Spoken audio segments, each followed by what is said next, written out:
So I just got done watching Bernie Sanders appear on Joe Rogan. It was pretty surreal actually because, Joe Rogan does have some presidential candidates on, like he had Tulsi Gabbard and he had Andrew Yang, but it's kind of weird to get him, get him having someone like Bernie on just because he's such, like a front runner and legitimately could be president because he's second in the polling and he did so well last time. So I've got some notes down here. I just wanted to go through it and give a review. Overall, it was pretty enjoyable, and I'm glad he went on it because obviously a lot of Joe Rogan fans aren't exactly the people who would be, I don't know, very open to Bernie's message, but having someone like Joe interview him, I think, was very good. So I like how they start. So they talked about the debate format because obviously the debates were last week, and I think it's actually a week today since Bernie was on, and basically Bernie was saying it's a show. Like Andrew Yang said in the debate, he's like, how are we meant to talk about substantive policy in about 20 seconds, 40 seconds? It's just, you have to prepare zingers, you have to just have these one note things. I actually think Bernie did really well in the debates, but he's saying, he doesn't like it. And in the UK, he says, obviously we have public broadcasting time for the candidates to sit down and talk to the people in a general election, and he says they should have something more like that where, it's not about corporate media, it's not about paying for time like Ross Perot used to do, they mentioned. It's about everyone should have an equal say, and, people in the comments are saying it's the BBC. Well, you have PBS, don't you, in America? So maybe they could do something like that where the public fund these things to get better information about it. And then he went on to talk about healthcare in Canada and how, in Canada, the price of insulin to treat diabetes is 1/10 the price of the US. And the problem is, people in the US at the moment with the privatized system are at the mercy of pharmaceutical companies who can raise the price on any drug they want when they want, and we've seen this numerous times. At Martin Scarelli, he went to prison eventually, but he did that. I think he raised it by hundreds of pounds, his price for his drug. I forget exactly which one it was, and he was just saying, Lyndon Johnson gave us Medicare and things like that in the 60s. I just want to expand that and make it, give people more coverage. I want to make it like the UK model because we pay. He used Canada as an example in this instance, but he said we pay more than they do overall per capita. They had, as good, if not better, healthcare, and you're not bankrupted by these bills. So I liked that sort of stuff. And he sort of linked this all into the rich have these power, the rich have these powers and everything. And Joe was sort of agreeing with him, saying, it's crazy. People like Jeff Bezos and his company Amazon don't pay tax.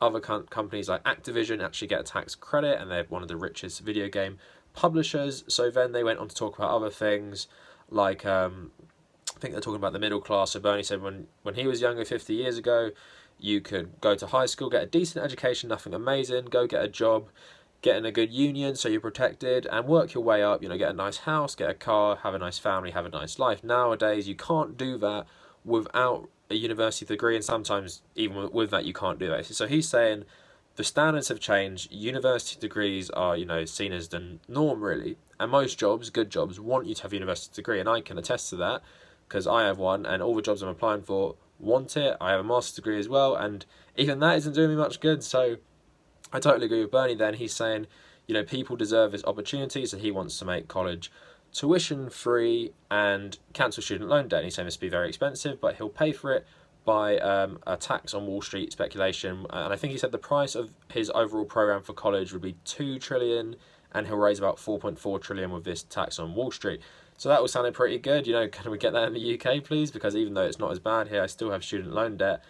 And obviously he's saying, this debt is crushing people. If you want to become a doctor, you shouldn't come out with £300,000 of debt, which you won't pay off for years. You're being a doctor to help people, aren't you? Why are you being put in debt? It's making it impossible. And obviously we need doctors, you know what I mean? So he made a good point about that. So mass shootings, I never feel Bernie is particularly strong on these things because I don't think he wants to take a hardline stance.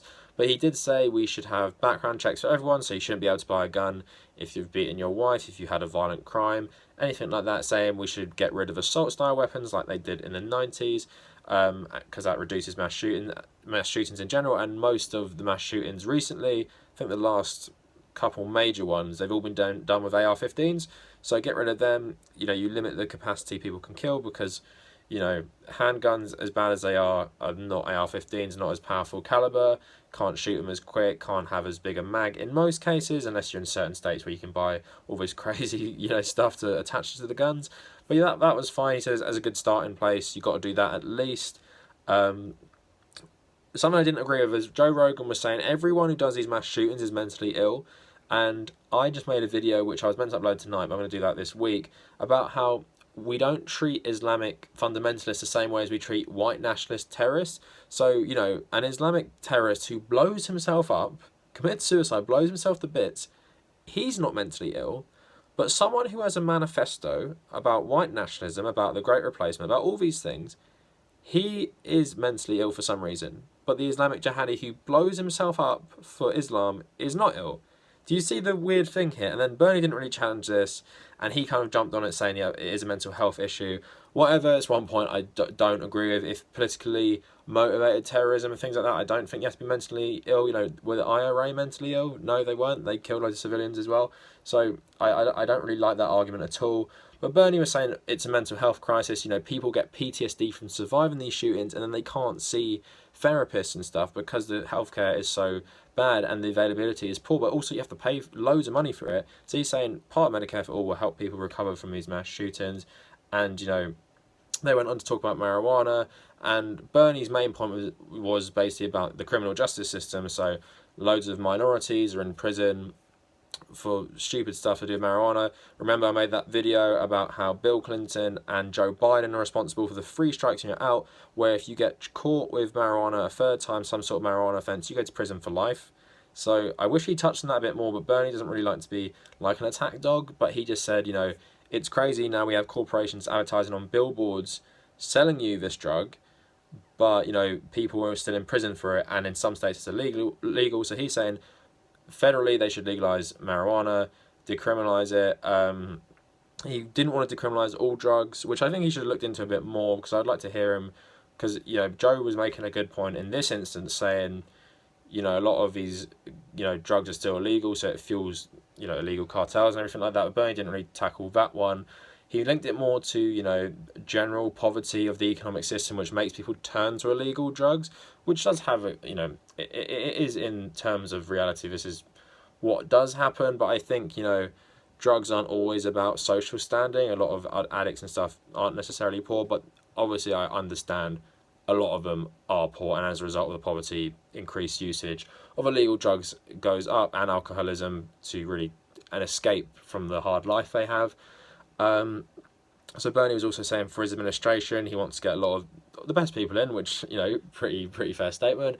But he also wants a lot of them to be from the working class, from unions, have a good education, obviously, but to understand the struggles of the people they want to help.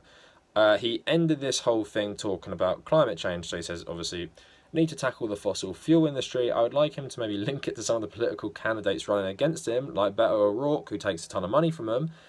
Says we're not going to let them sell the product anymore, and we're going to have ways to transition them into new jobs and rebuild their towns, because we can't have people coal mining anymore, and obviously burning coal for power stations destroys the planet through CO2 emissions. We can't have people, getting oil and just everything like that. So we have to really transform the economy. Need to become more energy efficient. And then he had a funny point at the end. He was like, because I'm old, I remember when people used to go on TV, people who looked like doctors smoking cigarettes and knew how good it was for you. Obviously, that's a lie. It's the same thing at the moment with the fossil fuel industry paying all these politicians to go on TV and say how there's not scientific evidence to back up climate change. It's, it always happens. It's not even man-made. It's just a natural phenomena. And Bernie was saying how ridiculous that was. And then at the end, he said a funny joke, just saying, Joe Rogan asked him, if UFOs are real, will you tell us? And then Bernie said, I'll come on your show and tell you if they're real when I become president. So overall, I liked it. As someone who supports Bernie Sanders anyway, I have heard a lot of this before. If you listen to him a lot, he says a lot of the same stuff, and that is a criticism of Bernie Sanders. Apparently, he keeps talking about the same stuff. Well, I don't know what you're meant to do if the same things have been happening your whole life and nothing changes, because everything is so controlled by the wealthy. But I did like how he pitched all these things. He's basically, kind of in line with how I think. It's the wealthy versus everyone else. The wealthy are pushing all these myths to hurt you, and Bernie's ideas are to help the working class and help the average person. Wealthy people just care about their profits, whether that is the pharmaceutical industry, whether that is corporate media, whether that is anything like that. It's all about the rich trying to control the narrative. And he was saying, on the debates, which I remember, he said, I made this point about pharmaceutical industry, and then during the adverts on the CNN, they were showing adverts attacking his sort of proposals, Medicare for all and everything.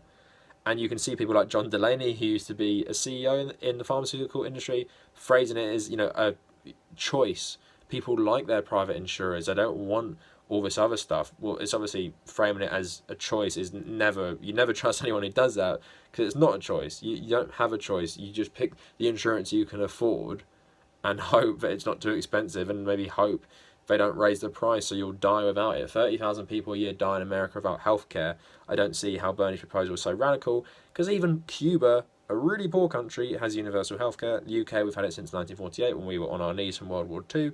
I think the US can have it as well, and that's just my perspective. But overall, I'm glad he went on. He hopefully can reach a new audience, and it pretty much was just a good platform to get all his views across. I wish, if I'm being super critical, could have linked the shootings to the rise of white supremacy. That's something I would like to hear, because it is a massive issue.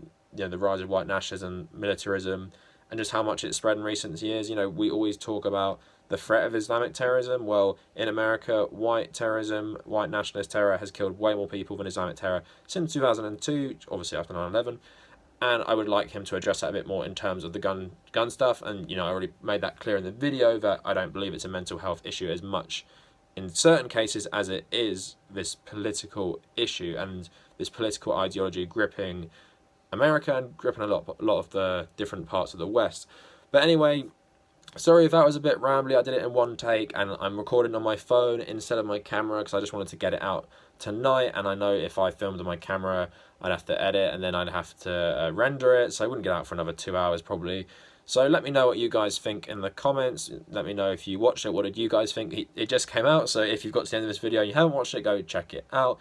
If you want to follow me on social media, find me at The Cavernacle on both Instagram and Twitter. If you want to check out my Patreon, and thanks to everyone who are patrons, I really appreciate all of you. It's in the description.